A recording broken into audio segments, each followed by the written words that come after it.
मित्रों नमस्कार। Legal awareness programme. मित्रों आज का जो वीडियो है वो जीएसटी से संबंधित एक बहुत ही इम्पॉर्टेंट इशू पर है। मित्रों होता क्या है कि जब भी कोई माल का ट्रांसपोर्टेशन किया जाता है एक जगह से दूसरी जगह के लिए, तो उस समय जब माल ट्रांसपोर्टेशन के तहत होता है उसमें साथ में कुछ डॉक्यूमेंट्स की ज़रूरत होती है। ये कौन से डॉक्यूमेंट्स हैं? ये वो डॉक्यूमेंट्स हैं जिनको कि जीएसटी एक्ट और रूल्स में बताया गया है कि साहब आपको ये दो डॉक्यूमेंट होने चाहिए।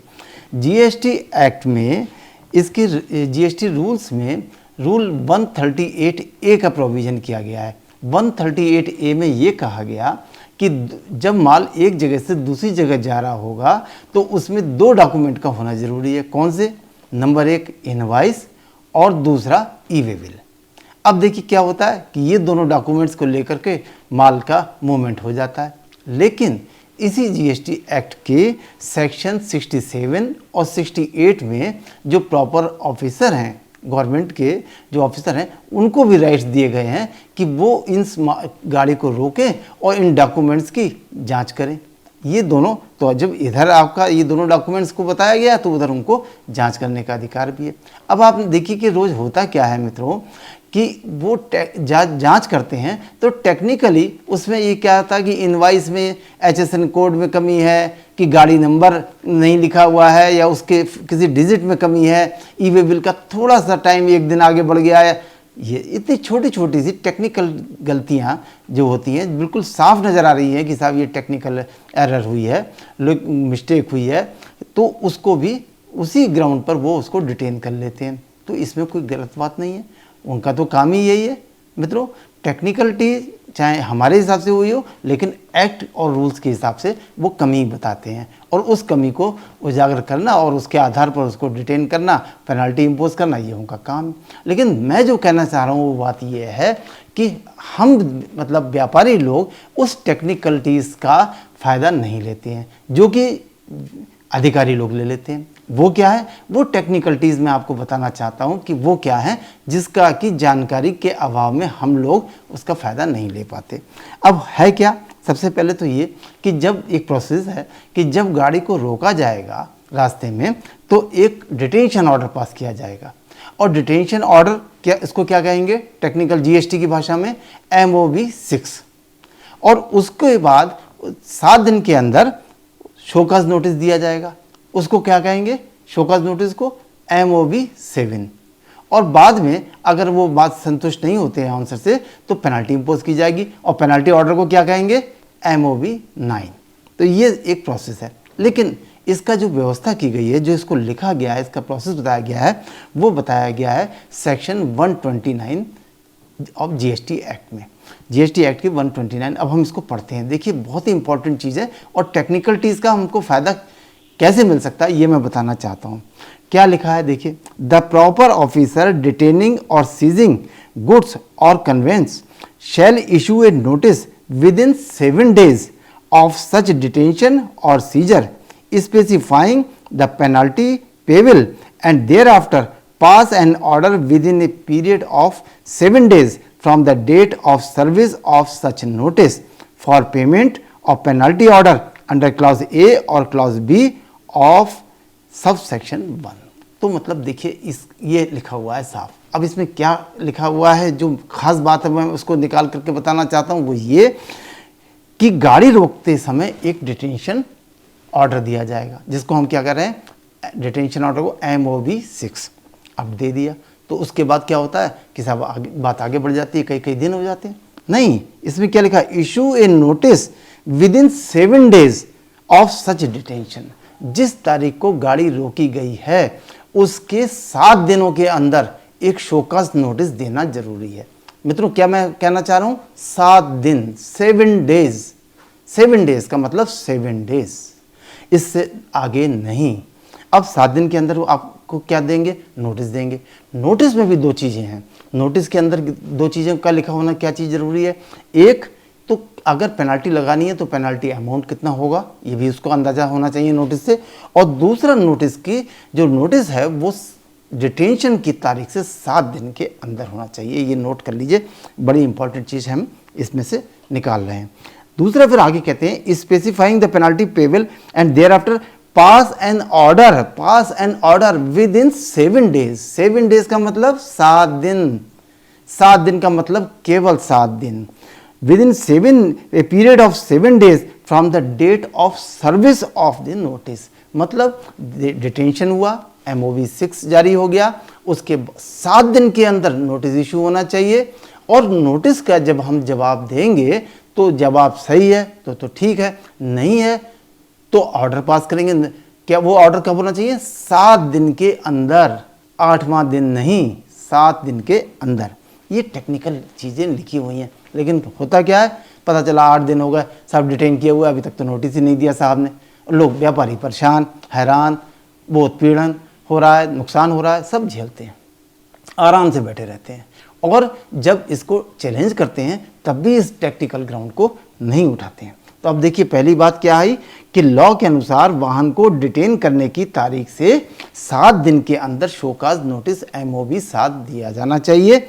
और इस डॉक्यूमेंट में जो नोटिस है उसमें जो डॉक्यूमेंट्स में कमियां पाई गई हैं उनको उजागर करने के साथ साथ उसमें पेनल्टी अमाउंट भी मेंशन होना चाहिए। ये वाली बात हो गई। और दूसरा, नोटिस की जो तामीली हुई है, मतलब जब भी नोटिस इशू करके तामील कर दिया गया, नोटिस इशू करना और उसको दे देना में थोड़ा अंतर है। नोटिस आज तैयार हुआ लेकिन उसको नहीं दे पाए, तो इसकी जो तामीली हुई है, नोटिस की सर्विस जो हुई है, उसकी तारीख से 7 दिन के अंदर वो पेनल्टी ऑर्डर भी पास होना चाहिए। तो अब इसमें एक बात उठ गई कि अगर ऐसा नहीं किया गया, 7 दिन की जगह 8 दिन हो गए, या डिटेन तो कर लिया और 1 तारीख को और नोटिस दिए ही नहीं, नोटिस कि साहब जांच कर रहे हैं हम, तो नोटिस दे रहे हैं 10 दिन के बाद, तो क्या ये लीगल है? नहीं, ये टोटली इल्लीगल है। और इल्लीगल का मतलब ऐसा है जैसा कि किसी को पावर ही नहीं है, कोई भी सिविलियन आदमी जैसे कोई आदेश पास कर ले, इसी तरह से है कि मतलब उनको जब बियॉन्ड पावर है, तो जो बियॉन्ड पावर है, देखिए मित्रों, जो हमारे अधिकारी लोग हैं, इनको जो पावर्स हैं वो एक स्पेसिफिक पावर है। इनको ऐसी पावर नहीं है कि जिसमें वो अपना हिसाब से उसका इस्तेमाल कर सके। स्पेसिफिक पावर्स के बियॉन्ड जाते ही उनके और पास किए हुए ऑर्डर अपने आप में ही इल्लीगल हो जाते हैं। तो अब उन्होंने इसमें स्पेसिफिक टाइम दिया और स्पेसिफिक रूप से, ऐसी तो अपेक्षा वो व्यापारियों से करते हैं कि साहब इसमें गाड़ी नंबर लिखा है, गाड़ी नंबर लिखिए, अब उसका 1 डिजिट रह गया तो रह गया, या इस ई-वे बिल का टाइम दिया हुआ है इतने बजे तक, इस तारीख को, 1 दिन भी लेट हो गया, 1 दिन लेट हो गया, वो कहते हैं हाँ ठीक है सब कुछ तो सही है लेकिन लेट हो गया तो लेट हो गया। अब प्रश्न उठता ये है कि क्या इस तरह की टेक्निकल गलती अगर डिपार्टमेंट की तरफ से की जा रही है तो क्या उसका हमको बेनिफिट मिलना चाहिए या नहीं मिलना चाहिए? मित्रों, ये जो 7 दिन के बाद अगर ये कार्रवाई की गई है, डिटेंशन देने के 7 दिन के बाद नोटिस इशू किया गया है, या नोटिस इशू करने के, नोटिस की तामीली के 7 दिन के बाद पेनल्टी ऑर्डर पास किया गया है, जिसको कि MOV 9 कहते हैं, तो वो बिल्कुल इल्लीगल माना जाएगा। अब ये तो इंटरप्रिटेशन मैं नहीं कह रहा हूँ, ये ऑनरेबल हाई कोर्ट कह रहे हैं। और हाई कोर्ट का कौन सा मामला है, पहले हम उसके मामले का नाम ले लेते हैं। ऑनरेबल हाई कोर्ट मद्रास के सामने ये मैटर आया और ये मैटर है A Irudaya Raju versus state tax officer, writ petition number 25931 of 2022 का ये मैटर है। और इसमें 10/10/2022 को ये ऑर्डर आया। अब ये बड़ा ही इम्पोर्टेंट ऑनरेबल हाई कोर्ट का ऑर्डर है मित्रों। क्यों? देखिए इसके फैक्ट्स समझ लेते हैं। फैक्ट्स क्या, एक गाड़ी जो माल को लेकर के जा रही थी उसको रोका गया, व्हीकल इंटरसेप्टेड। कब रोका गया? 1/8/2022 को, 1 अगस्त 2022 को रोका गया। लेकिन रोक करके, जैसा होता है मोस्टली पाया जाता है, अपनी जांच शुरू हो गई, लेकिन कोई डिटेंशन ऑर्डर पास नहीं किया। तो डिटेंशन ऑर्डर कब पास किया उन्होंने? डिटेंशन ऑर्डर पास किया 11/8/2022 को, मतलब 11वें दिन तो डिटेंशन दिया, जो कि उसी दिन देना चाहिए था जैसी गाड़ी रोकी गई थी। और शोकाज नोटिस दिया 16 तारीख को, 16 अगस्त को, ये शोकाज नोटिस। इसी ग्राउंड पर वो जो कंसर्न व्यापारी हैं उन्होंने सीधे इस इलीगलिटी को ऑनरेबल हाई कोर्ट के सामने रिट पिटीशन के रूप में चैलेंज किया। ये मामला ऑनरेबल हाई कोर्ट के सामने आया। हाई कोर्ट ने इसको सुनने के बाद जो ऑर्डर पास किया उसमें क्या लिखा, मैं पढ़ता हूँ। For all the reasons as aforesaid specifically since the admitted dates clearly reveal the lapses in adhering to the statutory and stipulated timelines. The case of the petitioner merits acceptance. The impugned order are set aside. The vehicle in question shall be released forthwith. The writ petition is allowed. उन्होंने क्या कहा कि क्योंकि 1 तारीख को ही detention देना चाहिए था और वो दिया उन्होंने 11वें दिन 10 दिन के बाद, तो ये तो बिल्कुल जो टाइमलाइन दी गई है एक्ट में उसके बाहर हो गया। तो इसलिए रिट पिटीशन अलाउड और वो माल और गाड़ी को तुरंत छोड़ने के आदेश किए। ये क्या हुआ कि नोटिस देने में 7 दिन से ज़्यादा का समय लगा। ये तो बड़ा इंपॉर्टेंट ऑर्डर हो गया। इस बात के लिए ये एक नज़ीर हो गई कि क्या आपके जब गाड़ियाँ रोकी जाती हैं, जब माल को पकड़ा जाता है, तो क्या इस 7 दिन का लिमिट का यूज़ किया जाता है या इसके बियॉन्ड जाके कार्रवाई की जाती है, ये देखना बहुत ज़रूरी है। अब मैं तो इसके आगे की कि नोटिस तो दे दिया, लेकिन नोटिस का जवाब लेने के बाद भी 7 दिन के बाद टाइम पास कर दिया और फिर आगे काफ़ी दिनों के बाद ऑर्डर पास कर दिया। अब देखिए, मैं जो ऑर्डर ले रहा हूँ वो ऑनरेबल हाई कोर्ट का ऑर्डर है और वो भी मद्रास हाई कोर्ट का है। इसमें बड़ी इंपॉर्टेंट चीज़ क्या है कि 7 दिन की जगह 8वें दिन उन्होंने किया, 1 दिन फालतू हुआ मात्र। जिस तरह से ई-वे बिल का टाइम 1 दिन आगे बढ़ जाता है तो पेनल्टी लग जाती है, इसी तरह से आप ये समझिए कि 7 दिन के बाद 8वें दिन उन्होंने ऑर्डर पास किया। ऑर्डर कौन सा? Penalty order.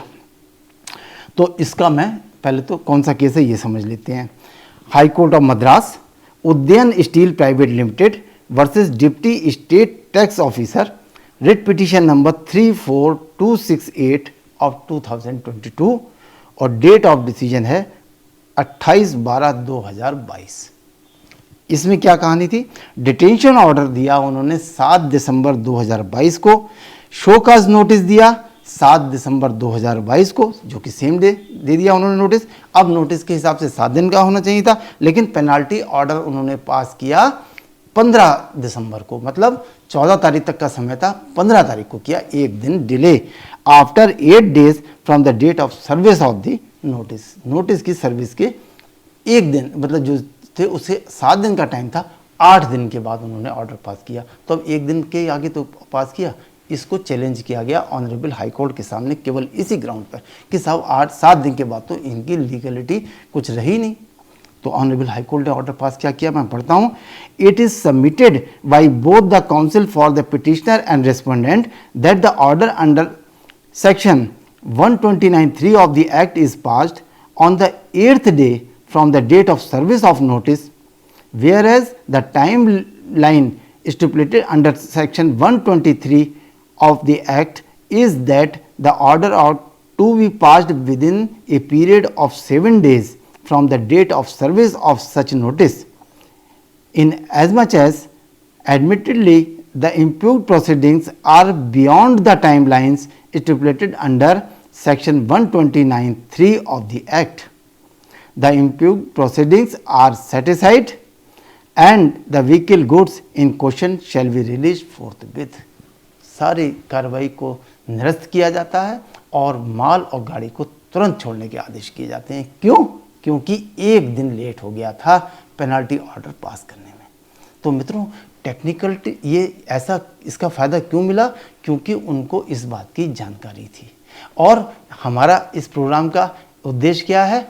अवेयरनेस बताना, अवेयरनेस फैलाना, जागरूकता को फैलाना, ये बताना कि अगर हम अपने अधिकारों के प्रति जागरूक रहेंगे तो उसका फ़ायदा मिलेगा। हमारे व्यापार भाइयों से मेरा निवेदन है कि वो इसी तरह से जो जैसा कि इन दोनों मामलों में हुआ, अपनी जागरूकता दिखाएं और हमेशा जब भी इसकी ज़रूरत पड़े तो टेक्निकल जो राइट्स हैं डिपार्टमेंट के, उस राइट्स के बियॉन्ड अगर कोई इस्तेमाल किया जाता है तो उसको माननीय न्यायालय के सामने ले जाएं। माननीय न्यायालय इन्हीं बातों के लिए अब बहुत बढ़िया बढ़िया ऑर्डर करते हैं, लेकिन दिक्कत ये है कि वो ऑर्डर आप तक पहुंचते नहीं, उसका फ़ायदा नहीं पहुंचता जैसा कि हम चाहते हैं। तो जैसा हमारा उद्देश्य है, मुझे उम्मीद है कि आज का ये वीडियो आपको निश्चित रूप से पसंद आया होगा, और आपसे निवेदन करूंगा कि इसको आप ज़्यादा से ज़्यादा अपने व्यापारी भाइयों में इसको फैलाएं, जिससे कि इसका लाभ उन तक पहुंच सके। नमस्कार।